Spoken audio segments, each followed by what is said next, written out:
오늘은 올겨울 들어서 가장 추운 날씨네요. 밖에 나가다가 깜짝 놀랐습니다. 여러분 안녕하세요.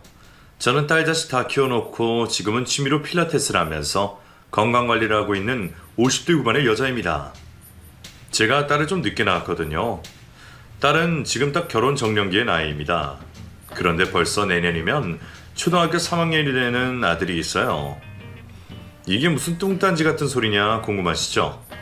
딱 까놓고 말씀드리자면 제 소중한 딸을 어린 나이에 미혼모로 만든 몹쓸 놈이 있었습니다. 한창 꾸미고 놀고 싶을 20대 젊은 나이에 애 키우며 고군분투하던 딸의 모습을 볼 때마다 어찌나 마음이 아팠는지 몰라요. 그리고 딸을 그렇게 만든 놈을 찢어발겨 죽이고 싶을 정도로 원망이 많았습니다. 여자가 한을 품으면 온유월에도 서리가 내린다고 하는데 저희 가족 2명이 그놈에게 한을 품고 있었어요. 죽은 남편도 마찬가지였고요. 당시에 잡아다 족치고 싶은 마음은 굴뚝 같았는데 막상 제가 할 수 있는 일이 없어서 속만 태웠습니다. 그저 하늘의 심판을 언젠가는 받으리라, 꼭 지가 지은 죄값을 받으리라 기도하고 기도했어요. 그런데 그 심판을 제 손으로 직접 한 날이 오게 될 줄 누가 알았겠습니까? 원수는 외나무 다리에서 만난다고 하잖아요. 이만 부득부득 갈고 있었는데 그놈이 어떻게 제 발로 걸어 들어왔어요. 저는 그 기회를 놓치지 않고 아주 꽉 깨물어서 외나무 낭떠러지 아래로 떨어뜨릴 수 있었습니다.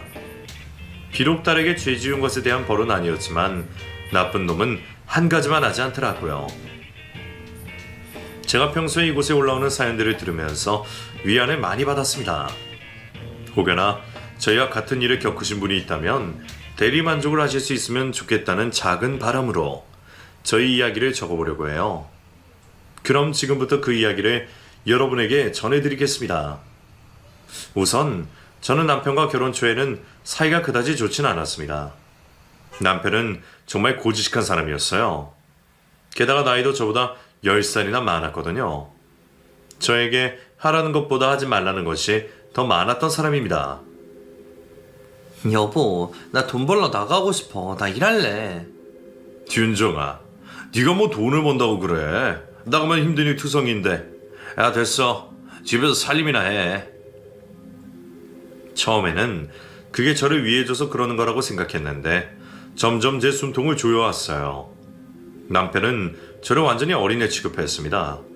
사사건건 간섭하고 혼수를 뒀어요. 생활비도 빠듯하게 줘서 제가 좋아하던 과일을 사 먹을 돈도 부족할 정도였으니까 말 다 했죠. 남편과 저는 제가 수련생으로 일하던 미용실에서 처음 만났어요. 남편은 제가 일했던 가게의 단골 손님이었습니다. 남편이 먼저 저에게 호감을 보였고 적극적으로 구애해서 22 어린 나이에 저는 뭣도 모르고 결혼을 했던 겁니다. 윤정씨 언제까지 미용실에서 사람들 머리나 감겨줄 거예요? 예? 글쎄요. 이게 제 일인데요. 미용사 할 때까지는 해야죠. 나중에 안 되면 제빵사도 하려고 이미 자격증 다 따놨어요. 그러지 말고 나랑 삽시다. 내가 평생 윤정씨 편하게 해줄게요. 무뚝뚝하기는 했지만 그 말 속에 진심이 들어있다고 느꼈습니다. 사실 제가 화목한 가정에서 자란 게 아니라서 얼른 화목한 가정을 이루고 싶다는 욕망이 크기는 했어요. 저는 이혼한 부모님 사이를 짐짝처럼 오고 가며 살았거든요. 어딜 가나 환영받지 못하는 삶이었습니다.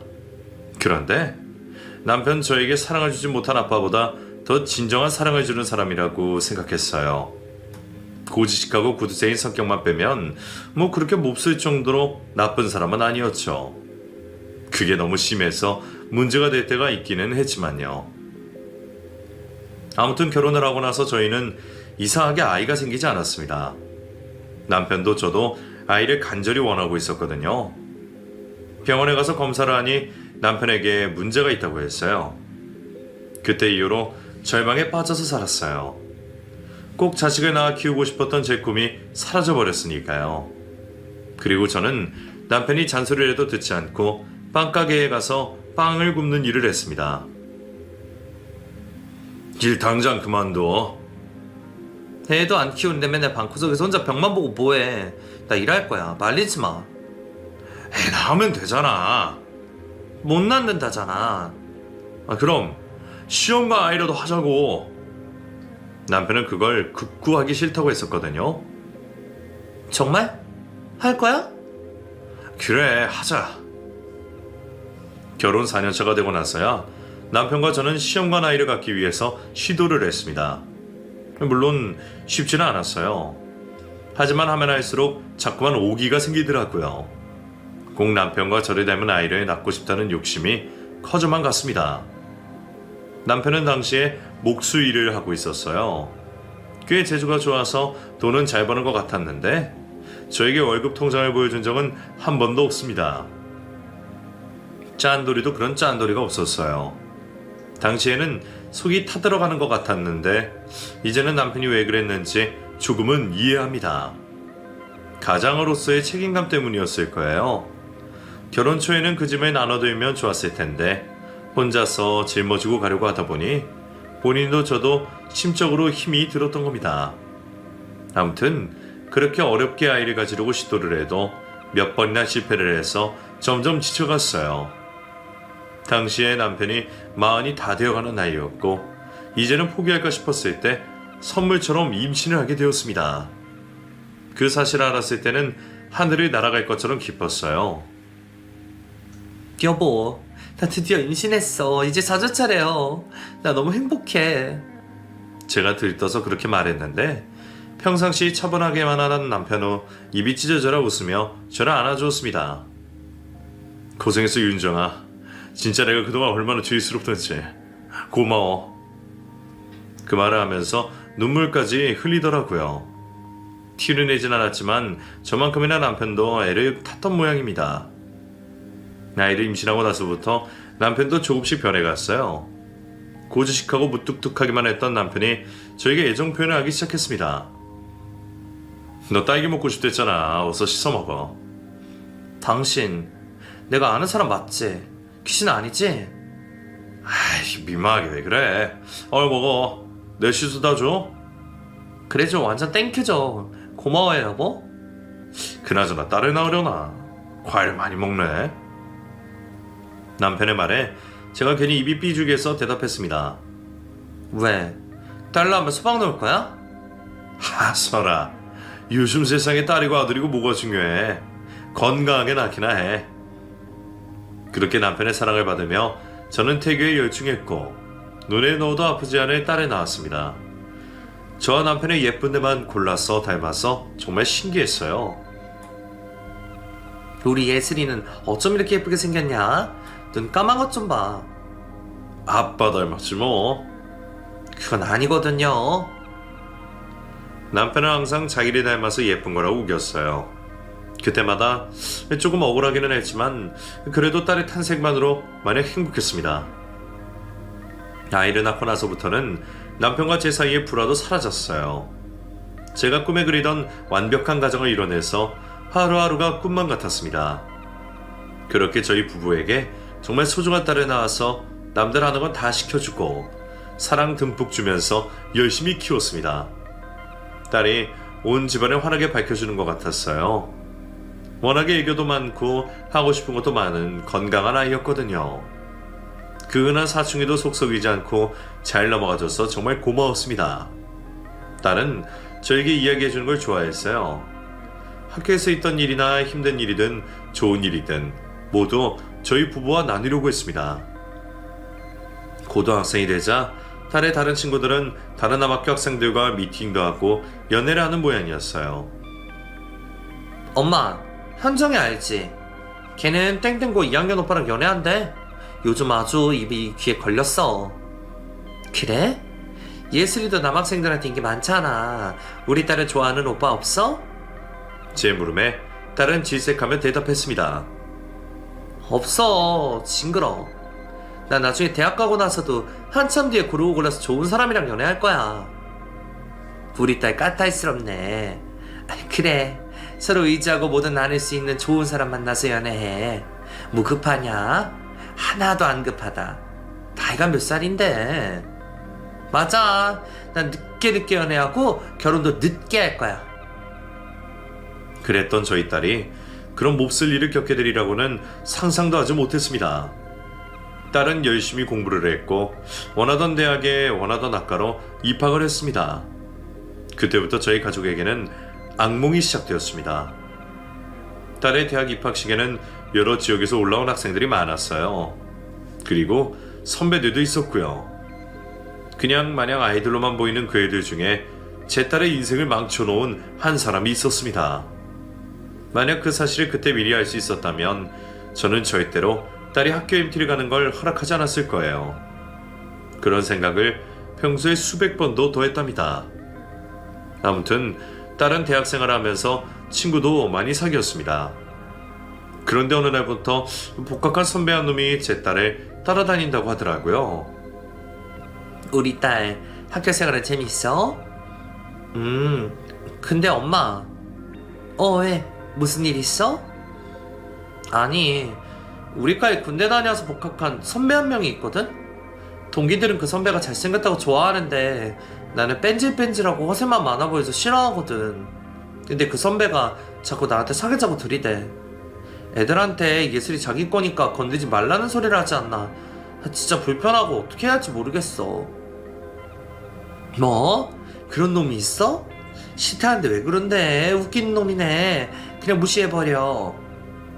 무시할 수가 없어.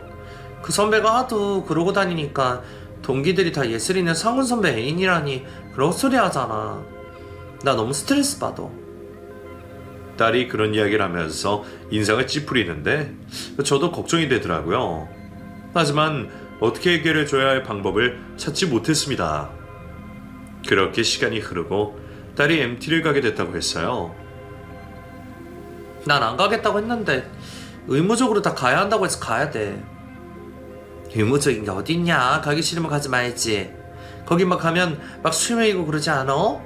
엄마랑 아빠는 술 못하는데 우리 딸 술은 마실 줄 알아? 아니? 난 안 마실 거야. 그냥 조용히 있다가 와야지. 2박 3일만 잘 버티면서 그냥 친한 여자 동기들이랑만 놀다 올 거야. 그래, 뭐 별일이야 있겠니? 뭔 일 생기면 연락하고. 그렇게 딸은 대학 입학 후에 첫 MT를 가게 됐습니다.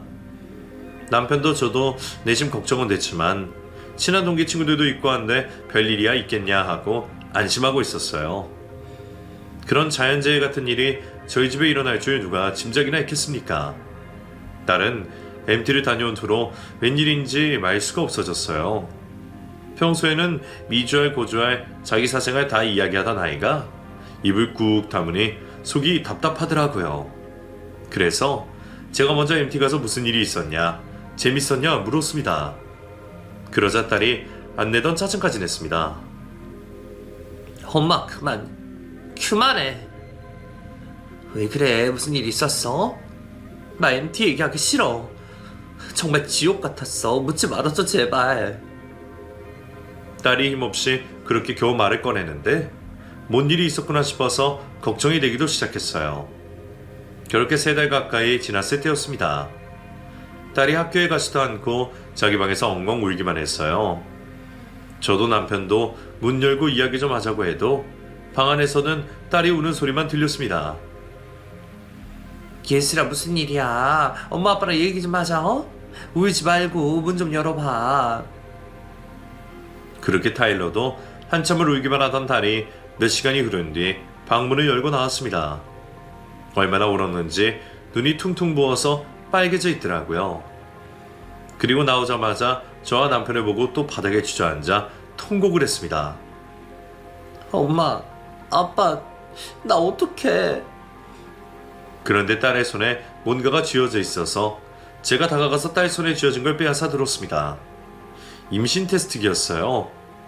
2줄이 그어져 있었습니다. 저는 그걸 보고 심장이 덜컥 내려앉는 기분이었어요. 이게 대체 이게 뭐야? 남편이 물었고 딸이 겨우 대답했습니다. 엄마, 아빠, 나 임신했나봐요. MT 갔을 때 난 하나도 기억이 안 나는데 그 나쁜 놈이. 정말 청천벽력 같은 소리였습니다. 그리고 딸이 말을 이어갔어요. MT를 가서 선배들이 게임을 하면서 순을 거랬고 딸은 극구 거절을 했다고 했어요. 그런데 분위기 흐린다며 딸에게 핀잔을 놓기에 화가 나서 대접에 가득 담긴 소주와 맥주를 벌컥벌컥 들이켰다고 했습니다. 그리고 정신을 잃었는데 깨어보니 숙소가 떨어진 작은 방에 딸을 쫓아다니던 그 죽일놈의 선배와 단둘이 있었다고 했어요. 나는 아무 기억도 안 나는데 그 선배는 옆에서 코 골면서 자고 있고 너무 무서워서 그냥 도망쳐 나왔어.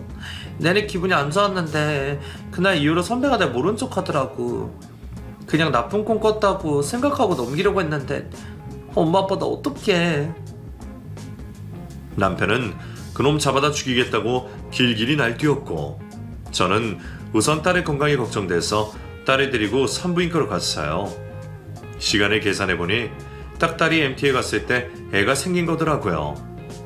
20살 어린 나이에 원치도 않은 임신하게 만든 그놈을 당장 제 눈으로 보고 싶었습니다. 저와 남편은 딸을 데리고 학교에 갔어요. 그리고 조용히 그놈을 불러냈습니다. 겉보기는 멀끔하게 생긴 평범한 대학생이라서 더 화가 났습니다. 자기를 왜 불렀냐고 어리둥절해 하더라고요. 저한테 무슨 볼일이 있으셔서... 끓어오르는 분노를 억지로 참으면서 제가 물었습니다. 학생이 한송은 맞지? 우리 딸 알지? 예슬이. 자네가 우리 딸 줬다고 쫓아다녔다며. 네? 그게 언제적 얘긴데. 학기 초에 잠깐 그랬는데 왜요? 지금은 저 여자친구 있어요. 뭐 별것도 아닌 일로 찾아오셨어요. 예슬이가 초딩도 아니고. 그놈은 정말 태연하게 말을 이어갔어요. 와중에 여자친구가 있다고 말하는데 정말 제 깊은 곳에서부터 분노가 들끓어 올랐습니다. 남편, 저와 마음이 같았는지 화가 나서 벌떡 일어서더니 그 자식의 멱살을 잡고 말했어요. 너 이 자식, 너 이놈... 왜 이러세요? 이거 놓고 말씀하세요. 네 놈이 우리 딸 강제로 임신시켰잖아, 이 자식아. 네가 그러고도 인간이야? 예? 저 예술이랑 사귄 적도 없어요. 무슨 말도 안 되는 말씀이에요. 잘 알고 있어. MT 가서 네가 강제로 우리 딸 술 먹여놓고... 남편은 차마 말을 잊지 못했습니다. 그 말을 듣고 나서야 뭔가 찔리는 게 있는지 그놈 얼굴이 사색이 되더라고요. 그리고는 오히려 적반하장으로 성질을 부렸습니다. 아니, 그때는 다 같이 술 먹고 필름 끊겨서 저도 기억나는 게 없어요. 증거 있어요? 증거 있냐고요? 그 애가 제일 한 증거 있어요? 왜 엄한 사람 찾아서 난리예요? 증거? 이런 뻔뻔한 놈을 만나. 애 낳고 친정엄살 보면 나오겠지. 너 이놈, 우리가 가만 놔두나 봐라. 아이고 무서워라. 마음대로 하세요. 어떻게 그런 놈이 다 있는지 정말 치가 떨렸습니다. 그날 딸 학교에서 만난 딸의 동기들도 MT 때 그놈이 저희 딸에게 술을 먹이고 이야기 좀 하자고 끌고 나갔다가 돌아오지 않았다는 이야기를 해주었습니다. 하지만 이미 시간이 많이 흘렀고 정황상 그놈의 죄는 확실했지만 어떻게 처벌할 방법이 없어서 애가 탔어요. 딸은 결국 휴학을 선택하고 집에 머물었습니다. 마음은 아프지만 낙태를 하자고 딸에게 권했어요. 하지만 그때 그게 불법이기도 했고 딸은 차마 애를 지울 수 없다고 했습니다. 어떻게 애를 지워? 초음파 사진도 봤는데. 엄마, 난 못 지워. 뭘 결정하지도 못할 만큼 마음이 많이 약해진 딸을 보며 저는 속이 터져나갈 것만 같았습니다. 정말 이러지도 저러지도 못하는 상황이었어요. 꿈 많던 제 딸의 인생이 피기도 전에 이렇게 꺾여버리다니. 정말 그놈을 잡아다가 사지를 지켜 죽이고 싶은 마음뿐이었습니다. 하지만 뭘 어찌할 수 없는 답답한 마음에 옥상에 올라가서 혼자 목이 나갈 정도로 소리를 지르고 내려오는 날이 늘어만 갔습니다. 제가 그러니 딸은 오죽했겠어요. 정말 가슴이 찢어지는 듯이 아픈 나날이었습니다. 그 사이에 딸을 그렇게 만든 파렴치한 쓰레기만도 못한 놈은 도피 유학을 가버렸어요. 아마 딸이 아이를 낳기 전에 지만 살겠다고 유학을 선택한 것이었겠죠. 정말 인간도 아니었습니다. 그런 짓을 저질러 놓고 얼마나 잘 살겠다고 유학까지 가는 건지. 착하고 성실하게 살던 어린 제 딸이 무슨 죄를 지었기에 이런 일을 겪어야 하는 건지 모든 게 원망스럽기만 했습니다. 결국 딸은 미혼모로 아들을 출산했어요. 제가 키워줄 테니 다시 복학을 해서 학업에 열중하라고 했지만 딸은 고집을 부렸습니다. 내가 낳은 앤데 왜 엄마가 고생을 해? 내가 키울 거야. 복학은 나중에 하면 돼. 신경 쓰지 말아요. 그래도 예슬아, 너 하고 싶던 공부를 해야지. 엄마 괜찮으니까 그냥 학교 복학해. 아니면 다른 학교로 편입하는 건 어떠니? 딸이 그 학교에 안 좋은 기억이 많기에 저는 편입을 하고 다시 공부를 했으면 싶었습니다. 하지만 딸은 애 기저귀 뗄 때까지만이라도 자기가 보겠다고 우겼어요. 그 어린 딸이 애 엄마가 되어서 엄마 노릇을 하려는 걸 보니 정말 가슴이 미어지는 것 같았어요. 남편도 저도 딸의 의견을 존중할 수밖에 없었습니다.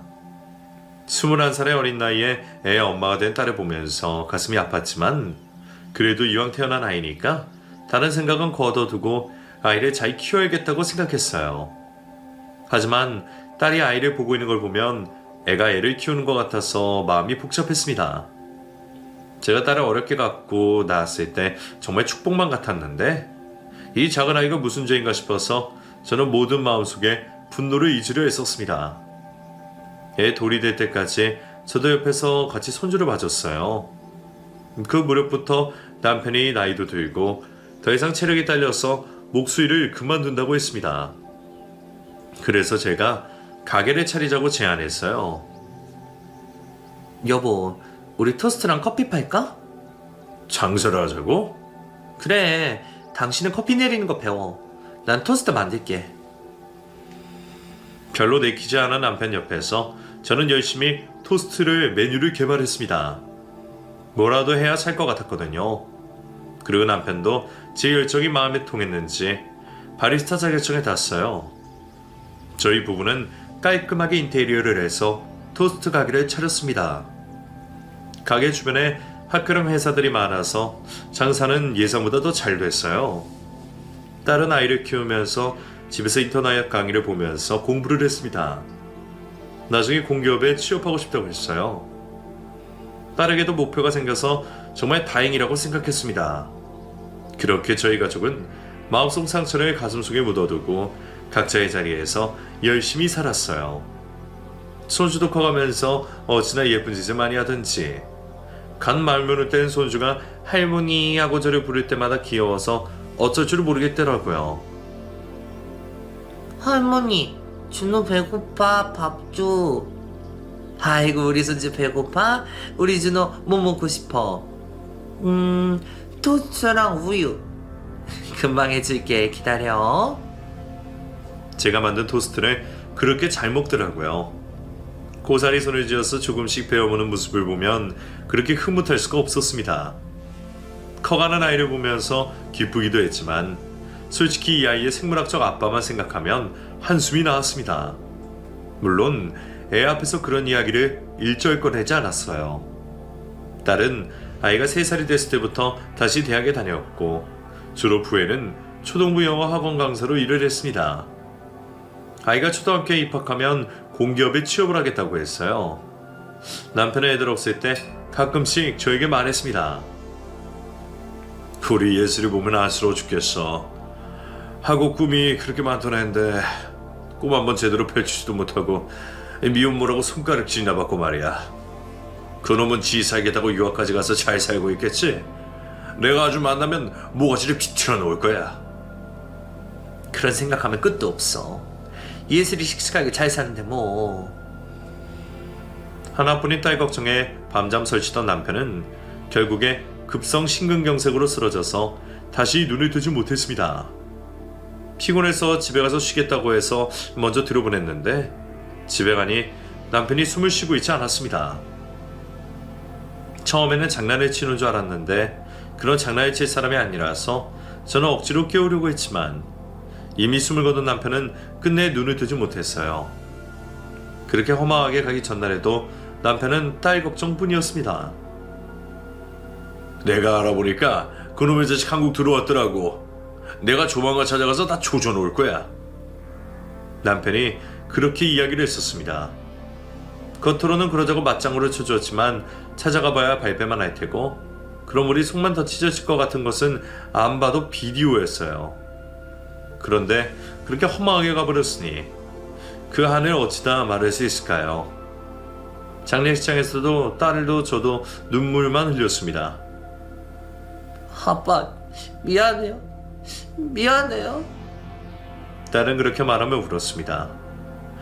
그런 딸의 마음이 어떤 마음인지 알아서 저는 딸 옆에서 위로만 해줬어요.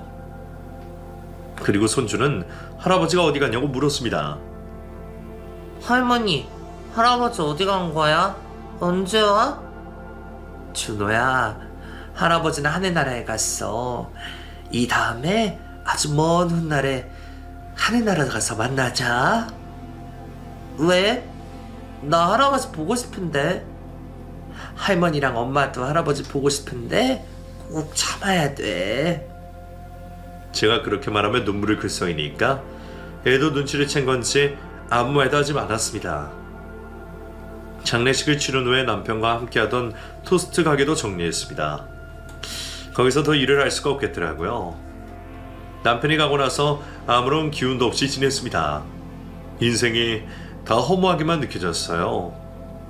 그렇게 허무하게 지내다가 우연히 남편의 유sak을 상속받아야 한다는 사실을 알게 되었습니다. 그래서 딸과 함께 변호사를 찾아갔습니다.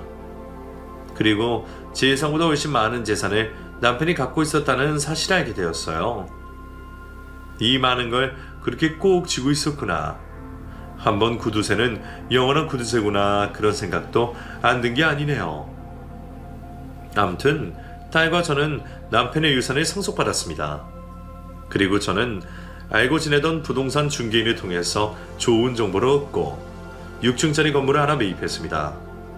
당시에는 그다지 목이 좋은 것도 아니었지만 건물 하나 사두면 이래저래 신경 안 쓰고 살아도 될 것 같았어요. 그게 제 인생의 전환점이 되었습니다. 지금까지도 그때 그 건물을 산 제 자신에게 칭찬을 해주고 싶을 정도예요. 돈이 문제가 아니라 철전지 원수에게 복수를 할 수 있는 자리가 저도 모르게 사이에 마련되었으니 말입니다. 디에스라, 너 이제 하고 싶은 공부해. 애도 다 컸는데 뭐 유치원 보내놓고 시간 많잖니. 내가 봐줘도 되고. 언제까지 미룰 거야? 엄마, 안 그래도 나 일 그만두려고 했어. 열심히 해볼게. 그래, 하고 싶은 거 다 해. 건물을 매입하고 나서 저도 시간이 남아 돌아왔어요. 손주를 유치원에 보내놓고 딸은 공기업에 취업하기 위해 열심히 공부를 했고 저는 집안일하며 화초를 길렀습니다. 그러다가 가끔씩 부동산 중개인을 만나러 가기도 했어요. 그런데 어느 날 부동산 중개인이 저에게 이상한 말을 꺼냈습니다. 사모님, 거기 203호는 월세 꼬박꼬박 잘 내고 있어요? 네? 아, 왜요? 확인을 안 해봤네. 아이고, 큰일 나시려고. 확인해 보셔야죠. 사실 그 203호 거기 뭔 도시락 전문 배달업체라고 하는데 음식하는 꼴도 못 받고 월세도 어찌나 많이 밀렸던지. 전 건물주가 탈탈 털어내서 받아다니기는 했는데 또 그렇게 밀리면 안 될 텐데. 어머, 그래요? 예, 그놈 그거 악질이라서 그 사무실에서 이상한 짓을 한다는 소문도 있고. 그걸 왜 진작 말 안 했어요?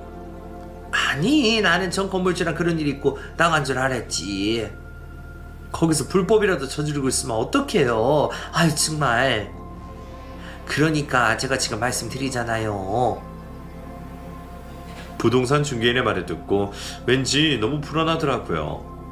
그리고 확인해보니 정말로 그 사무실에서는 제가 건물 매입한 후로 한 번도 월세를 내고 있지 않았습니다. 아무래도 안 되겠다 싶어서 건물관리인과 저 둘이서 그 사무실을 찾아갔어요. 도시락 배달업체라더니 그런 티는 하나도 나지 않고 철문으로 되어서 바깥에 잠금장치를 어찌나 많이 해놨던지 딱 봐도 많이 수상했습니다. 심호흡을 하고 아무리 문을 두드려도 열어줄 생각을 하지 않았어요. 잠시 후에 길을 대보니 안에서는 웬 남자의 신음소리만 들렸습니다. 그러자 관리인이 저에게 말했습니다. 이거 아무래도 뭔가 일이 터질 것 같은데 경찰 부를까요? 그 물음에 저는 당장 그렇게 하시라고 대답했습니다.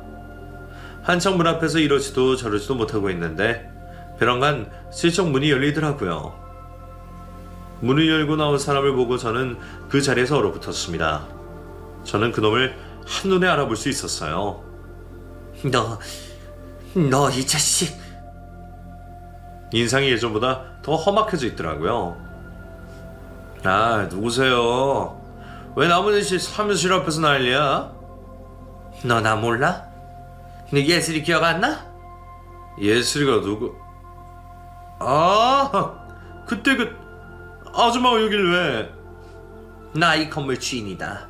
월세 받으러 왔어. 몇 달이나 밀렸는 줄 알아? 여기서 무슨 꿍꿍이 짓을 하고 있는 거야? 남의 딸 인생 망쳐놓고. 그렇게 말하며 저는 그 사무실로 들어가려고 했습니다. 그런데 몸으로 막아 서더라고요. 얼핏 보니 사무실 안에는 피를 흘리고 쓰러진 남자가 있었어요. 그걸 보니 소름이 끼쳤습니다. 그놈은 저를 데리고 밖으로 나가려고 했습니다. 일단 나가세요. 여기서 그러지 마시고 월세 그거 갚으면 되잖아요. 그나저나 아줌마 이렇게 부자였어?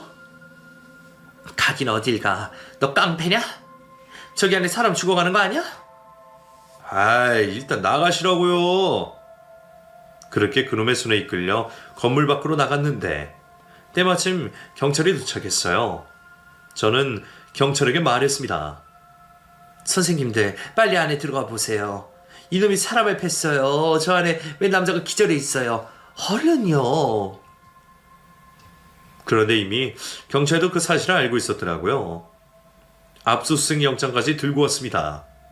들어갔더니 난리도 아니었어요. 외소한 체격의 남자가 피를 흘리며 쓰러져 있었습니다. 그리고 그 사람을 둘이서 폭행한 모양이었어요. 불법 대부업체 운영 신고받고 왔습니다. 두 사람 수해 같이 갑시다.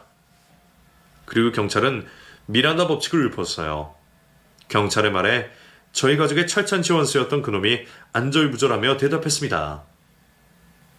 아니에요. 저 그런 거 안 했어요. 아줌마, 아니 예슬이 어머니, 건물지라서 아시잖아요. 여기 도시락 배달업체예요. 말 좀 해주세요.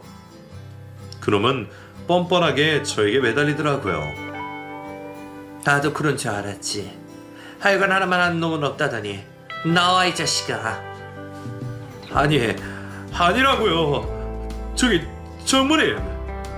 벼랑 끝에 몰렸는지 그놈은 있는 소리 없는 소리 다 해대며 저를 잡고 늘어졌습니다. 저기 장모님, 저 한 번만 용서해 주세요. 장모님, 저희 아들은 잘 크고 있어요? 에? 그 말을 듣는데 깊숙한 곳에서부터 분노가 끌어올라왔어요. 그래서 저는 그대로 옆에 화장실에 가서 마대걸레 빨던 물이 든 양동이를 가져왔습니다. 그리고 소리를 쳤어요.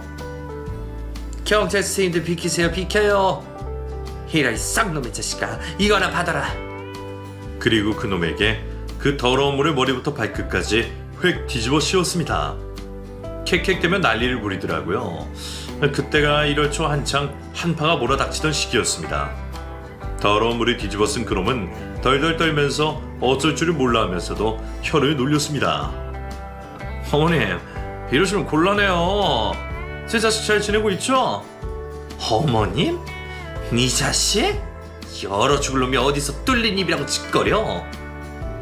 저는 마대자루로 그놈을 내리쳤어요. 옆에서 경찰들이 말리는 바람에 더 때리지는 못했습니다. 끝까지 파렴치한 놈이었어요. 정말로 저한테 이러시면 곤란합니다. 그래 이놈아 말 잘했다. 여기 경찰도 있겠다. 그래 네 지혜 다 말해둘까? 아니, 그게 아니라 그거 공소쇼 끝났을 텐데. 그렇게나마 그놈의 입에서 죄를 인정하는 말을 들을 수 있었어요. 그 이야기를 들으니 저는 분통이 터졌습니다. 내 딸 인생 망친 걸로 모자랐냐? 애꿎은 사람들을 왜 괴롭히고 살아? 벌받아 죽을 놈아. 이 에라이 더러운 놈아. 감옥 가서 평생 썩어라. 그놈은 그대로 경찰서로 끌려갔습니다.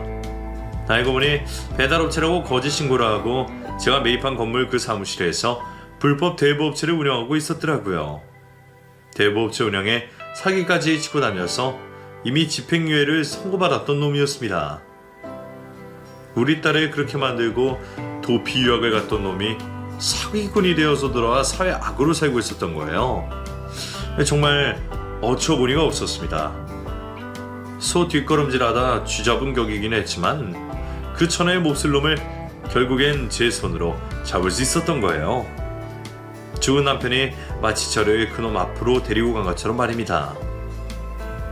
저는 그날 집에 가서 끙끙 앓았어요. 딸에게 이 사실을 모두 말해줘야 하나 말아야 하나 고민이 됐습니다. 당시에 딸은 공기업 시험 준비 중이었거든요. 그래서 나중에 시험에 합격하고 나면 그때 이야기하기로 마음먹었어요. 결국 몇 달이 지나고 딸은 원하던 기업에 최종 합격을 했습니다. 그리고 그저께서야 저는 제가 그놈을 만났고 그놈을 경찰에 쳐낸다는 얘기를 해주셨어요. 처음에는 깜짝 놀라더니 담담하게 제 얘기를 다 듣고 딸이 말했습니다. 엄마 고생이 많았네. 에휴, 그냥 말해도 되는데 왜 지금까지 얘기 안 했어? 괜히 또 소화리 했구나. 난 우리 딸 걱정돼서. 아무튼 그놈 징역 5년 받았다더라. 그게 말이냐 방구냐? 어떻게 그렇게 나쁜 놈이 징역 그것밖에 안 받아? 그놈은 사회에 나오면 안 돼. 제 말에 딸이 대답했습니다. 이미 지난 일이야. 난 사실 그 인간이 괜히 우리 준호 만나서 난리칠까봐 그게 무서워. 근데 이미 다 각오하고 있어. 난 예전처럼 약한 사람이 아니야. 나 이제 누구보다 단단하니까. 엄마 걱정하지 마세요. 내 걱정도 이제 그만하고. 그래 예슬아, 그놈 그거 싹 다 잊고 준호랑 우리 셋이서 잘 살자. 그리고 그놈 이미 결혼해서 애도 있다더라. 그런 놈이 무슨 염치로 또 우리 아들 몹쓸 짓을 하겠니? 그래요? 애가 있대요? 아이고. 엄마, 우리 그 인간 이제 싹 잊어버려요. 그래, 그러자.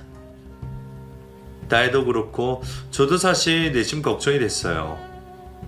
눈앞에 나타나기만 하면 꼭 복수를 해주겠다고 생각했지만 막상 나타나니 후일에 무슨 일을 저지를까봐 그게 무섭더라고요. 그래서 제가 그럼 뒷조사를 좀 해봤습니다. 유학 시절에 공부하러 간 여자를 어떻게 끼워내어서 결혼을 했더라고요. 애도 낳았는데 그놈이 조금이라도 양심을 가진 인간이라면 자기 가족이 있으니 저희에게 딴소리하지 않기를 바라야만 했습니다. 나쁜 놈은 죄값을 받으러 감옥을 갔는데도 왜 피해자인 저희가 불안에 떨어야 하는지 정말 미친 노릇이었네요. 당시 저는 만약 그놈이 출소해서 준호가 지 자식이라느니 하면서 저희 세 가족을 또 힘들게 하는 일이 있다면 그때는 정말 그놈 죽이고 저도 죽을 각오였어요. 그런데 그런 걱정도 잠시 정말 웃지 못할 일이 생겼습니다. 그놈이 감옥에서 자살을 했다고 했어요. 감옥에서 다른 친구들에게 괴롭힘을 받다가 끝내 자살로 생을 마감했다는 겁니다. 제가 하도 불안해서 그놈이 알고 있는 제 건물을 팔려고 부동산에 찾아갔다가 들은 말이에요. 사모님, 그놈 그거 죽었대요. 뭐라고요? 그걸 어떻게 알아요? 저기 부동산 옆에 호프집이 있잖아요. 그 가게 사장 동생이 빵에서 살다가 나왔는데 그놈 이야기를 하더래요. 거기서 아주 죽도록 괴롭힘 당하다가 결국 지가 지 목숨 끊었다나 봐요. 그거 참 잘 됐네요. 건물 처분 안 할게요. 그러세요. 그 동네 재개발에 대해서 그 건물값도 천정부지로 치솟을 텐데 지금 팔면 아깝죠. 처음에는 그놈이 죽었다는 사실을 믿을 수가 없어서 어리둥절했어요. 하지만 시간이 갈수록 저도 모르게 웃음이 나고 속이 후련해졌습니다. 딸도 티는 내지 않지만 그놈이 무슨 짓을 할까봐 걱정을 하고 있을 거여서 저는 딸에게 그 소식을 전했어요. 그랬더니 딸도 안심한 듯이 그제서야 한숨을 푹 내쉬면서 눈물을 흘렸습니다. 엄마, 나 사실 너무 걱정됐어. 그 인간이 우리 준호 괴롭힐까봐. 나는 괜찮은데 우리 준호한테 몹쓸질 할까봐. 나 이제 속이 후련해. 그래, 네가 말을 그렇게 해도 얼마나 속가리가 많았냐. 엄마는 다 알아. 예슬아, 이제 우리 아무 걱정하지 말자, 알았지? 엄마. 엄마도 저 때문에 마음고생 많았어요. 그날 저희 모녀는 부둥켜 안고 몇 시간이고 눈물을 흘렸습니다. 정말 긴장하고 살았던 날들이 눈 녹듯이 다 녹아내리는 것 같았거든요. 그리고 여전히 딸과 제 손주와 저, 이렇게 저희 세 식구는 함께 살고 있습니다. 손주 커가는 거 보면 정말 세월이 참 빠르다는 생각이 드네요. 저는 인과응보를 믿으려고 해요. 나쁜 짓을 저지른 놈은 꼭 언제라도 그에 합당한 벌을 받게 되어 있습니다. 다 지난 일이지만 이렇게 털어놓으니 또 속이 후련하네요. 감사합니다.